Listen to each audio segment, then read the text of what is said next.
Welcome to Idle Red Hands, a podcast from Japan about gaming and gamer life.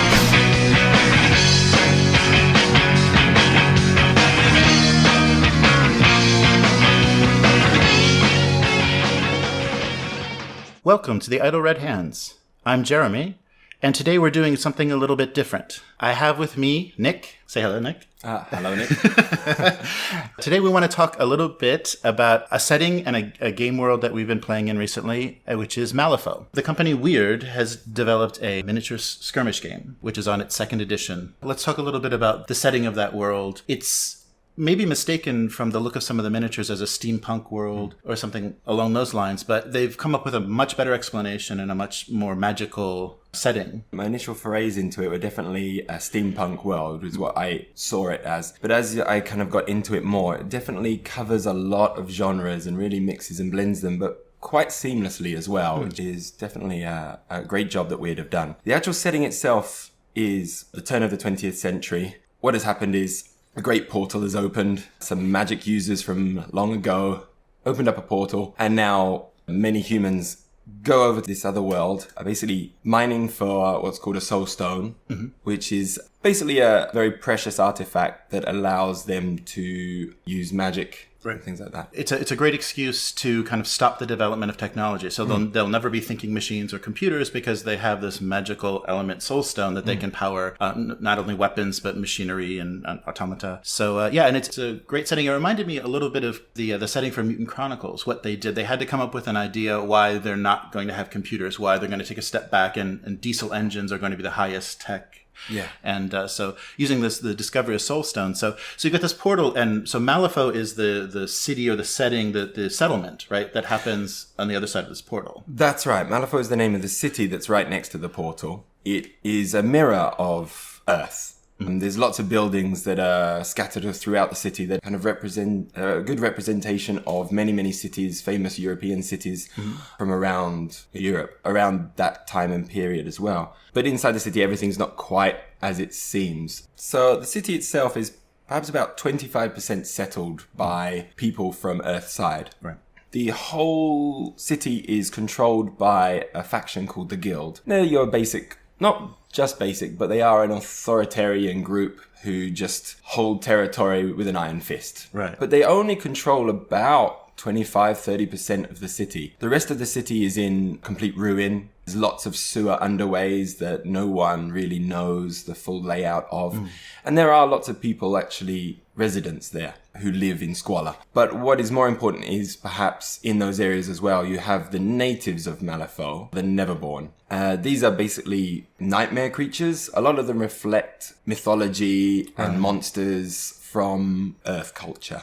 That's a nice, interesting setting. So you have basically the empire, the people that want to colonize Malifaux and control the resources there. And so they're in conflict with the other faction. So the Guild is the main human faction. And then we have the Neverborn, the natives of Malifaux. So yeah, there's 7 factions in total. Of course, the Guild is the main faction for the authoritarian control of Malifaux. The Neverborn, as we said, were the nightmare creatures and other types of monsters that live in the night. We also have the Resurrectionists, who, if you like zombies, they're your go-to. They love just raising the dead and kicking ass with that. And if you hadn't guessed from that enthusiasm, my faction is Resurrectionists. There's also the Arcanists. They are the opposite to the Guild. They can be seen as the terrorists or the freedom fighters of Malifaux. Right. They basically oppose the Guild's control over Malifaux for the Soulstone trade. And they operate outside the city a lot more. So wherever there is actually Soulstone mining going on, they're in charge of the unions and the union workers and things like that. And they try to undermine the Guild quite a lot. Right. Yeah. So the Guild faction is an anti-magic faction, basically. Yeah. They don't employ a lot of magic users, and they're mostly hard iron and guns and swords. Yeah. Yes. Whereas the Arcanists actually employ probably the most magic in Malifaux. We also have the Outcasts, and this is kind of a faction of just misfits and different types of characters that don't quite fit into the other factions as easily.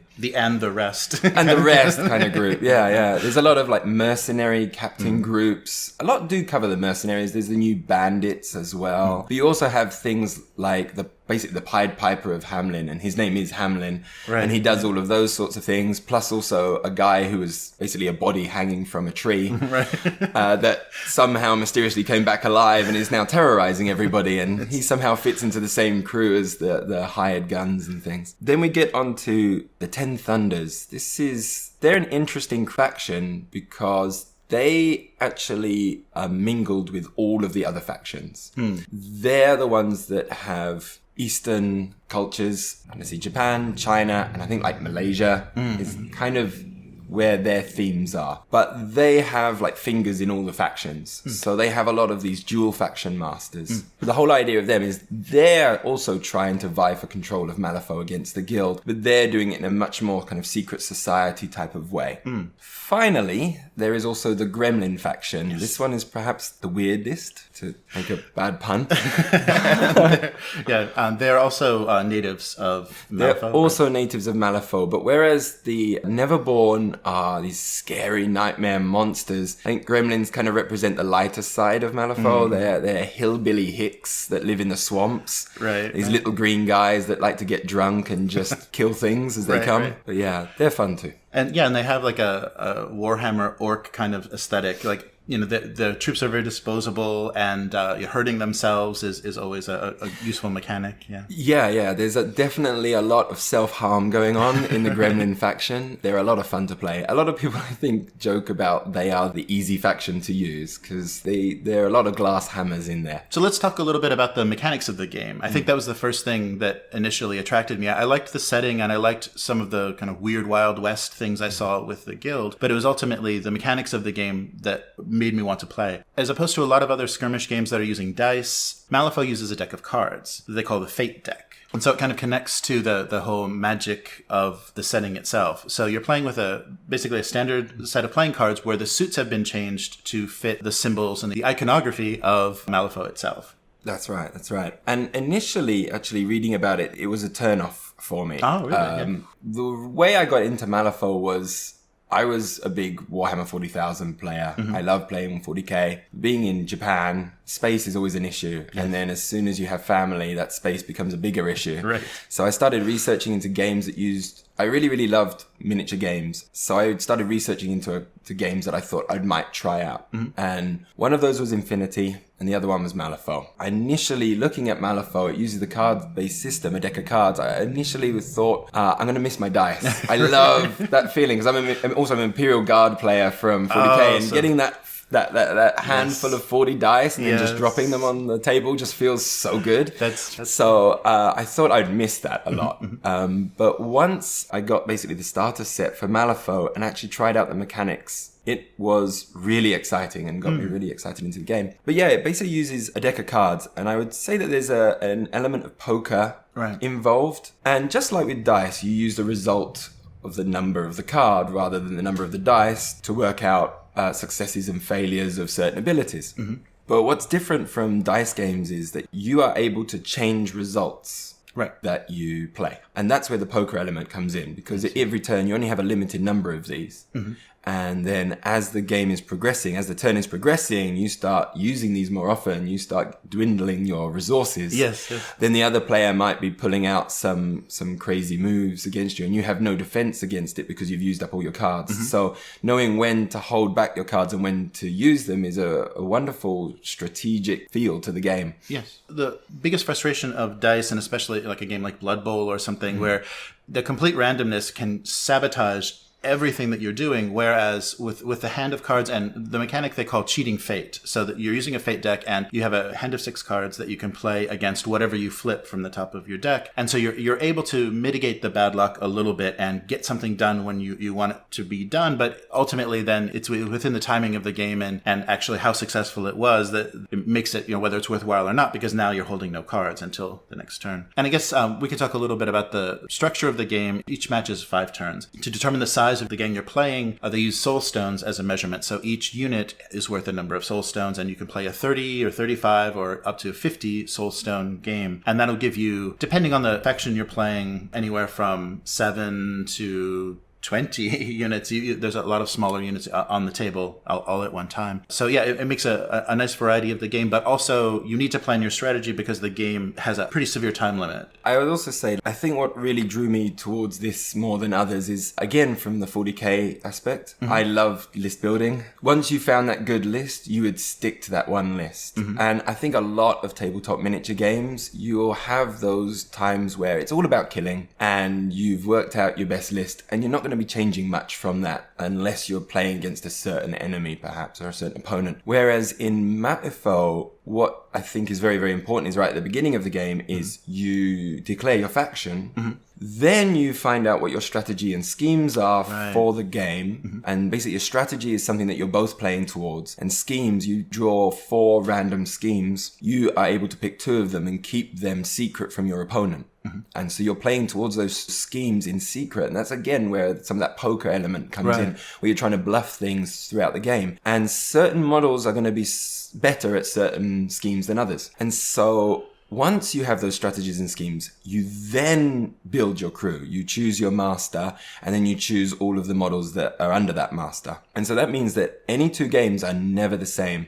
And I very, very rarely run the exact same crew in a game that I play, because every time the strategies are going to change and I'm going to want to change out the models with different things. And so it always keeps it fresh, and you always learn new synergies with the models as well. Yeah, that's a really good point. I think that does make it dynamic, and models that you may not have used in a while, once a certain strategy is on the table or once a certain scheme is on the table, you want to play them. So this isn't a kill your opponent type of game. It's a skirmish game, but there are the strategy and schemes that are available each match, and those earn you victory points. So you're playing for victory points. Dying, completely losing all of your units in the game, you can still win the game itself, and killing your opponent may not earn you a victory. It's actually really interesting when you have certain strategies come up and certain schemes that come up where killing your enemy may actually burn you. There's a scheme called Frame for Murder where you choose one of your own models to be the sucker, and if the opponent kills that model, you get the victory points. So again, when that scheme is in play, you're like, do I kill my opponent's models? Like, that's a really scary model. I want to get rid of it off the table, but do I dare get rid of it? Because I might be giving 2 or 3 victory points up for it if I kill it off early. So that's just one example, but there's lots of other examples where you actually want to go out and kill your own models so that you can win certain schemes. Yes. There's schemes where you need to have less models than the opponent to score your victory points. So when you notice that you've been killing too many of the opponent's models, you're like, oh no, I gotta kill my own models, so I'm back into a kind of a reduced crew size. Yeah, I think there's a lot that both the strategy and schemes add to each game. And like you said, it creates a situation where you're never playing the same game twice, and you're always looking at things differently and finding different combos or different synergies. And there is also like the categories of type of models that you're using in the game. Usually when I'm going into a lot of war games, it's like, is this one a sniper or is this one going to be a close combat specialist? But they're always kind of focused on killing in some ways. Yeah, so unlike a lot of other war games where you'll have different categories of basically trying to kill the opponent, whether that's like sniping, blast damage, close combat, things like that. Malifaux is much more in that role-playing game territory where you have lots of, or like massively multiplayer online role-playing game kind of styles where every model is filling a very specific role to help the rest of the crew. So you have a tank to hold ground and take damage. You have what we call a beat stick as well to basically try and kill opponent models as quickly as possible. You have buffers who will just be passing out loads of buffs to all of the crew. You have summoners who will be raising up more models in your crew, so you can just keep on pushing on more activations in your side. You have what's called like a scheme runner, which is basically there to run around the board and complete the strategies and schemes that you have, or help you do those sorts of things. Right. Yeah, so you could actually win a match of Malifaux without ever getting into combat, just avoiding your opponent. It's hard to do, but it is possible. There are certain models that will just evade like crazy, and you just are the most frustrating thing to try and hunt down because that's what they're built for. Right. That's kind of leads into another thing about Malifaux is you generally don't lose because of bad luck in this game. You lose because of a lack of knowledge. Right. Because what is also very interesting about this, unlike some other games, where you have multiple units which have certain similar statistics, but maybe just a little bit stronger in ballistical skill, or a little bit tougher, or a little bit weaker or better armor. Right.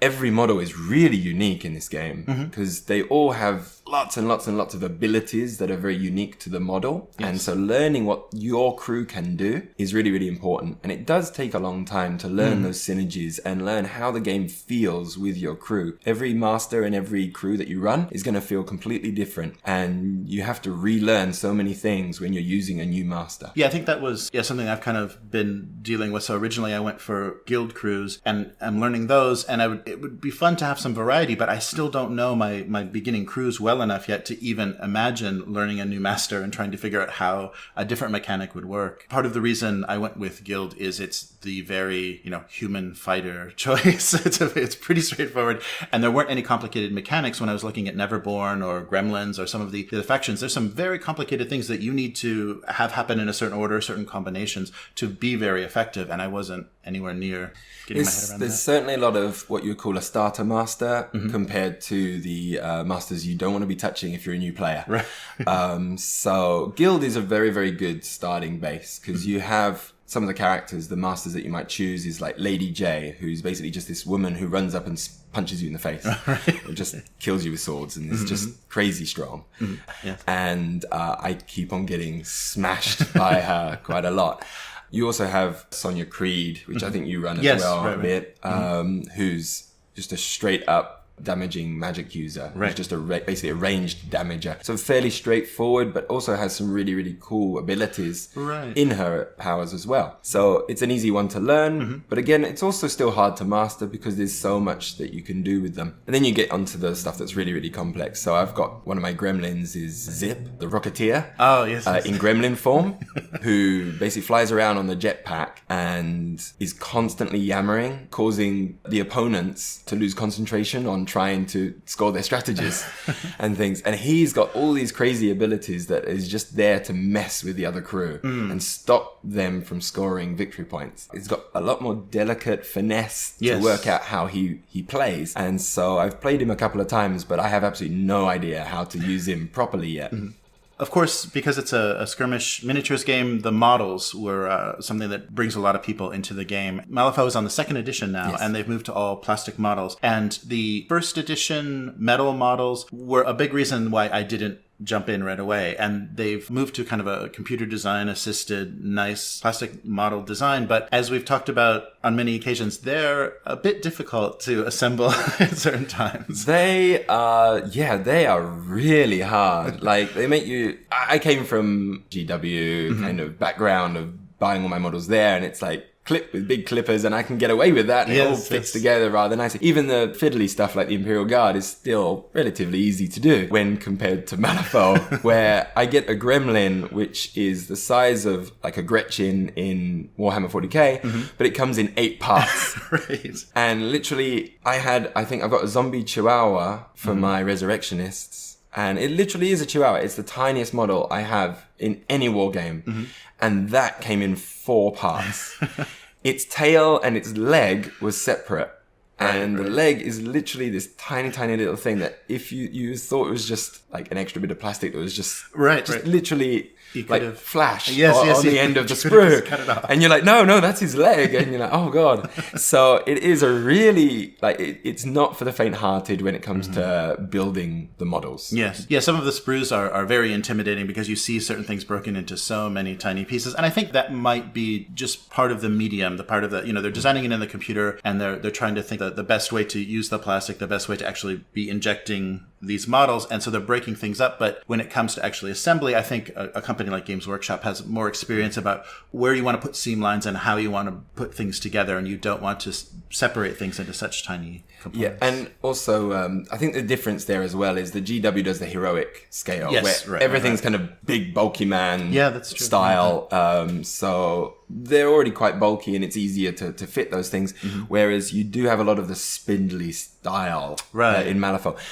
The models themselves are absolutely gorgeous, I think, and an absolute joy to paint because again, because you're only buying a crew and you only need, say, 8 models for a game, you can take your time on each model individually. You no longer have to do that factory style, 10 models at a time, spend a week just to try and get that one squad of tactical Marines out. Right.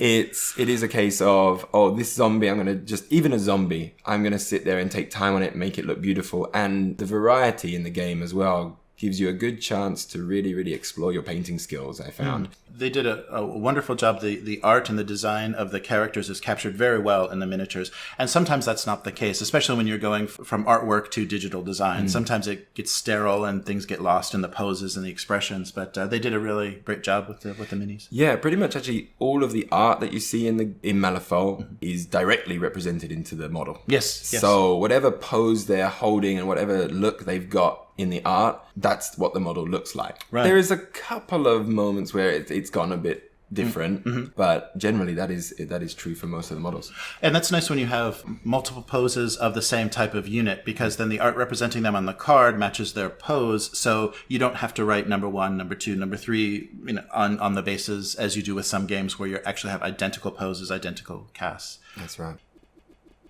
So Weird has a new game that they've actually released as a Kickstarter. Interestingly enough, when we are talking about the difficulty of assembling the models, they seem to have wanted to solve that. So the models in their new game called The Other Side come pre-assembled all in one piece. This game is, of course, set in the universe of Malifaux on the Earth side of the breach. So that opening that was the gateway to Malifaux. This is the setting of what happens in the world while everything is going on the other side. It's a tactical squad-based version of Malifaux. So you're not quite moving into that large 40K scale, but you're getting a more tactical, and the units are squads, and you can compose your squads in different ways. It's a large 6x4 table tactical miniatures game. What's been interesting with the whole Malifaux universe is that as new rulebooks come out and expansions come out, they are constantly moving the story forward. Oh, right. So with The Other Side, what has happened is for the guild on Malifaux side, there is the top dog, the Governor General, who's controlling the guild. Basically trying to become a god, has died, and he's become this burning effigy in the sky over Earthside. And what's happened is it's basically blown the portal back in on itself. Right. And now all the weird monsters and creatures and gods and things are now blowing into the Earth side. And this is where the setting is now for the Other Side game, where you have whole nations now rising up to fight the menace and fight each other for power.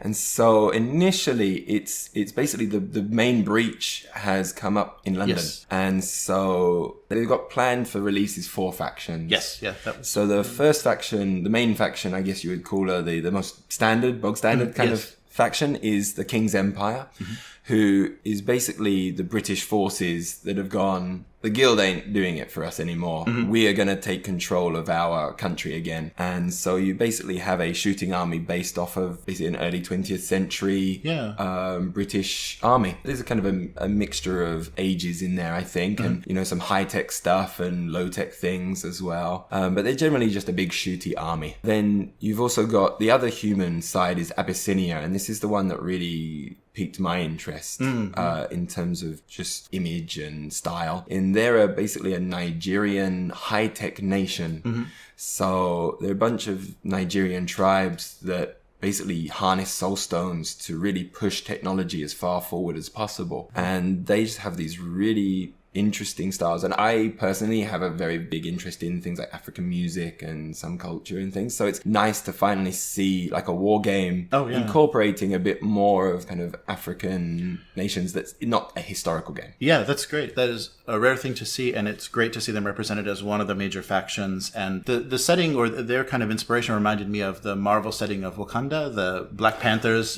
kind of the high-tech African kingdom, just because of how they're combining the technology, and the look is very high-tech, but still has a lot of native inspiration. Yes, that's right. There is a good mix, because initially it kind of looks a bit like basically African power armor. Yes. For a lot of the models. But then there are some other models which are very, very low-tech, which are literally guys dressed in just their usual kind of clothes, riding horseback with spears and stuff, and like AK-47s and things. Right. And it's kind of like a nice clash of things where these are kind of like these little skirmishers that go out kind of like low tech and fast, whereas the main army is in these massive, great big walking monstrosities laying down the hurt. For me, that's going to be interesting as a painting challenge as well, where I am not just doing the power armor stuff. I kind of do like power armor things, and I like that sci-fi stuff. Yeah. But I really, really wanted to get something that was very, very African as well, and just to, again, try and challenge myself in something with painting. The other two factions. The other two factions, I guess, the one which is closest to the Neverborn from Malifaux in terms of its look and image is perhaps the Gibbering Hordes. Yes. Which some are believing this is the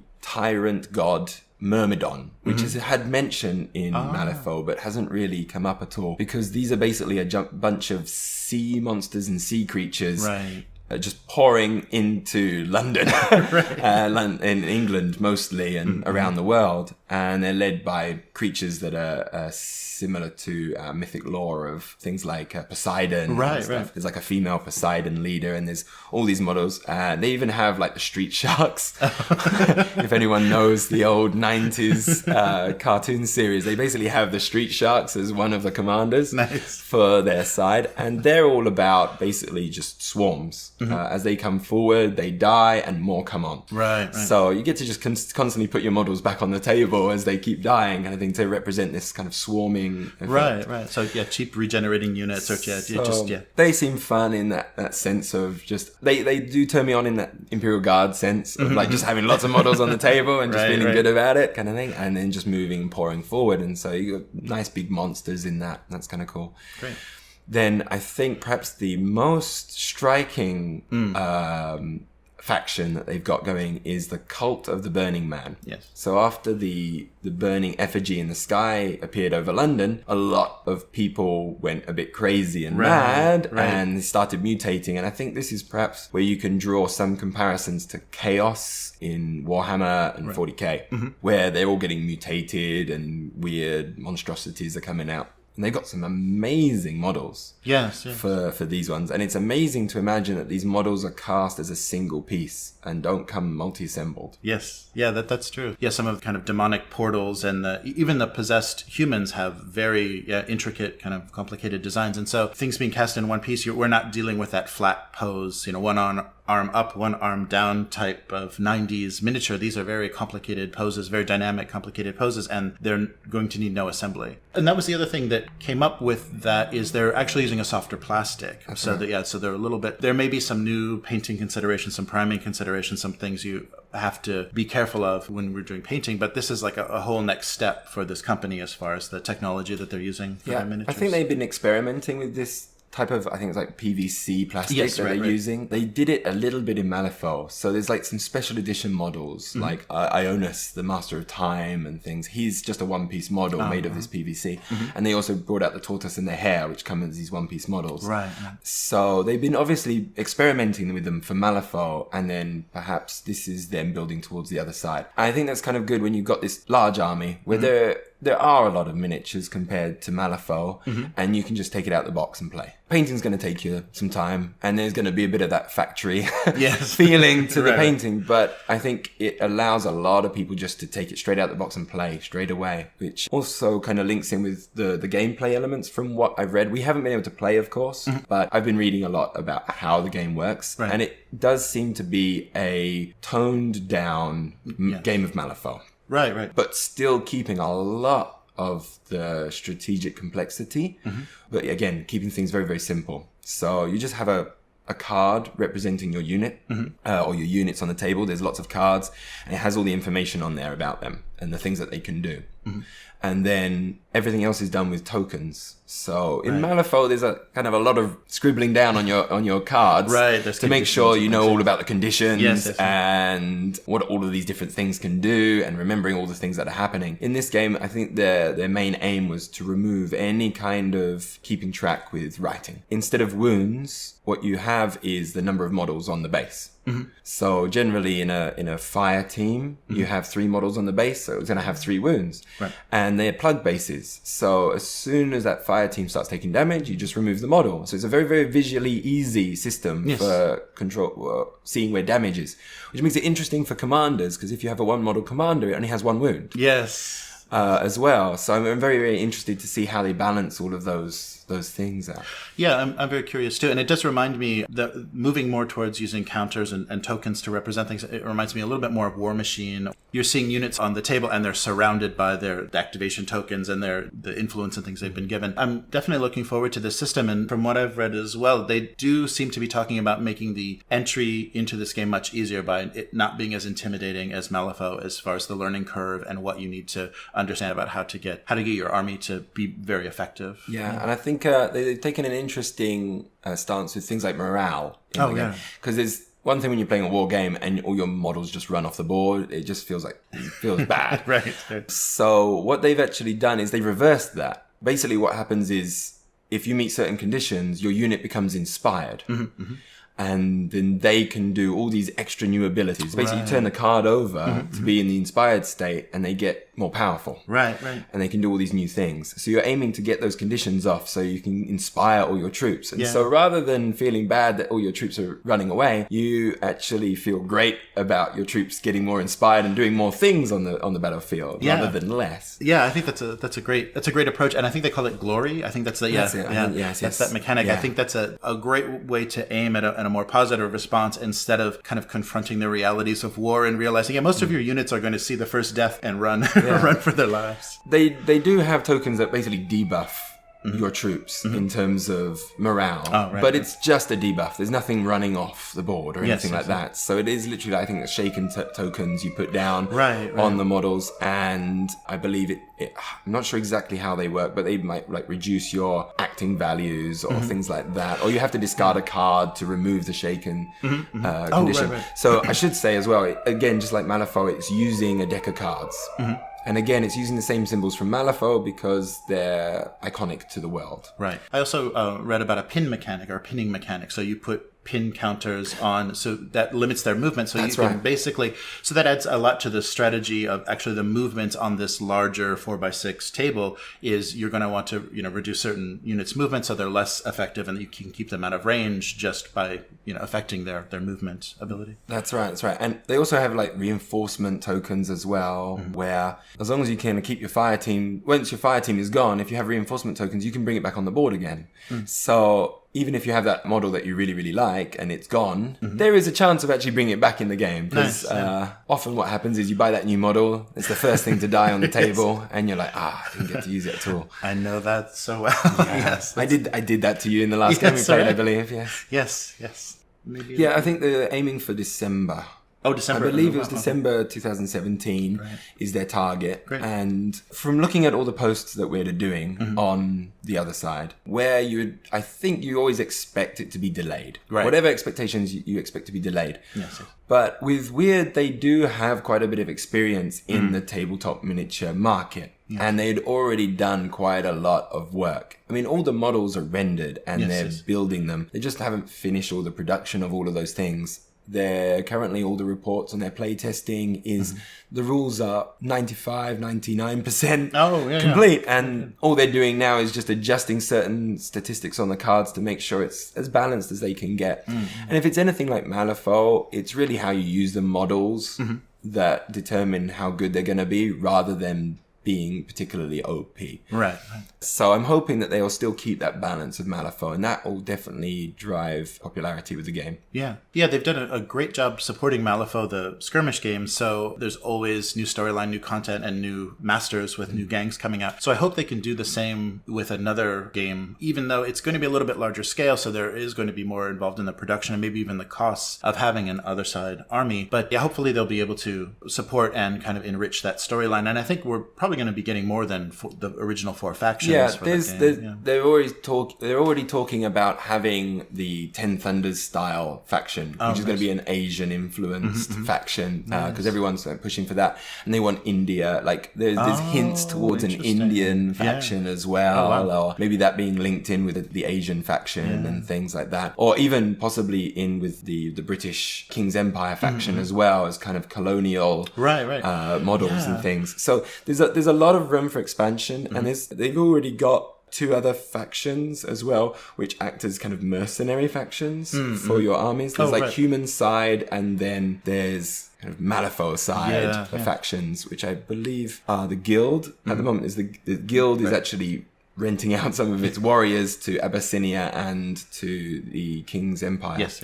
And then they have a weird name. It's like the Mask of Two or something like that. Oh, right. I can't remember the name exactly off the top of my head, but they are basically Malifaux's side, and they hire out their creatures to both the Cult of the Burning Man and to the Gibbering Horde. Nice, yeah. I'm really looking forward to getting that game going and seeing how Weird is going to support it, because, they do a good job with everything else. So. And one advantage of this is as well is terrain is you don't need so much terrain for this one. Yes. Whereas Malifaux, a lot of terrain you need that one. Yeah, you need a busy board with a lot of line of sight blocking. Otherwise, you're going to get shot up pretty bad. Yeah. It goes one-sided if it's not properly built. Right.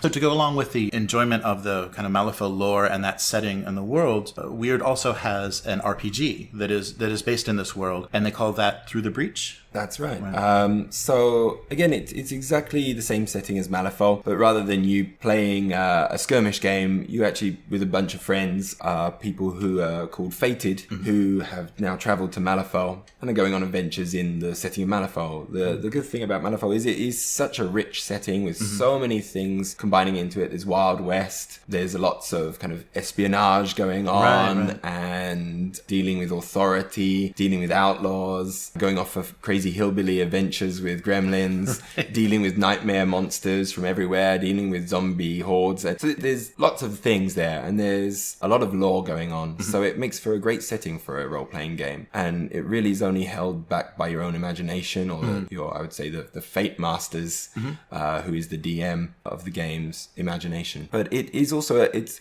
rather than a constantly ongoing RPG, it's contained to a certain time limit where you're fated when you're what I really enjoyed about the character creation process of the Fated is it's very, very involved.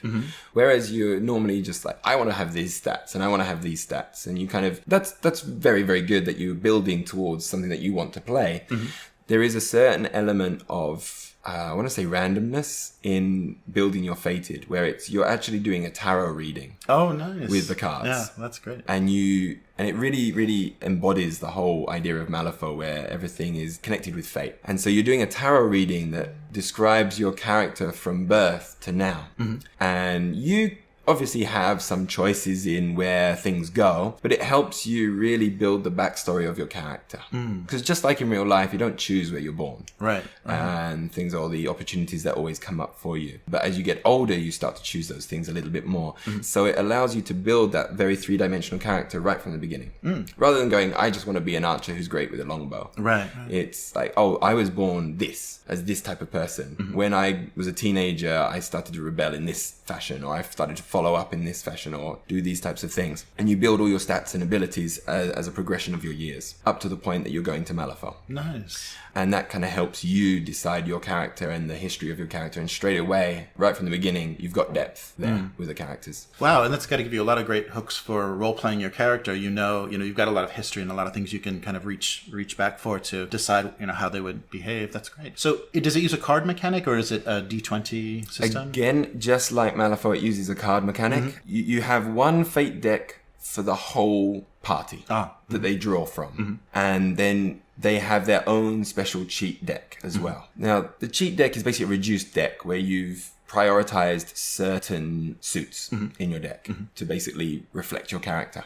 But everyone draws from the same fate deck. And the Fate Master doesn't draw any cards in this game. So everything comes from the players drawing their cards. It just keeps, when those moments you're playing a role-playing game, the DM's behind the screen rolling the dice going, yes. Okay, I'm just working out the results of what's happening, it removes that from the game completely and allows you just to play the game as it is, and the Fate Master to just deal with everything as it comes and to decide everything as he is the Fate Master. Right. He's not leaving anything up to chance. Nick, thanks for joining me today, and I hope this has inspired some people to take a look at Malifaux and its various settings. And if you're really interested in the lore as well, there's a podcast called Breachside Broadcast, That's I believe. right, yes. They do dramatic readings of the lore and kind of short stories from Malifaux.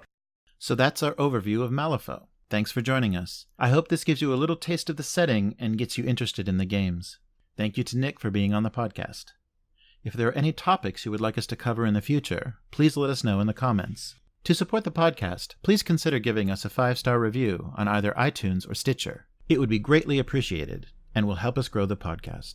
Bye. Bye. Drive-through RPG. We average 9 new titles a day.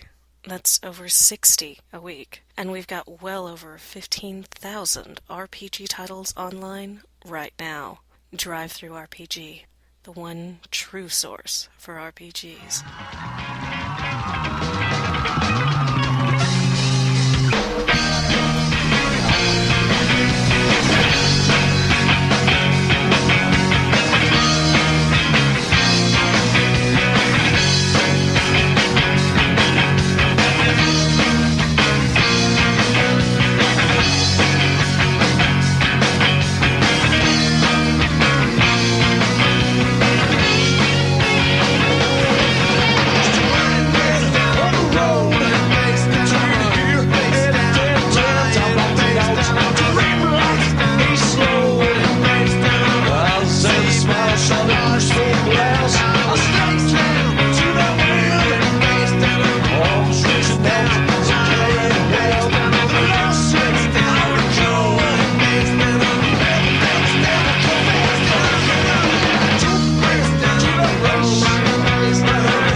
Idle Red Hands, recorded in Kobe, Japan. See us online at www.idleredhands.com. Music provided by Tripod Jimmy, and the song was Roadkill.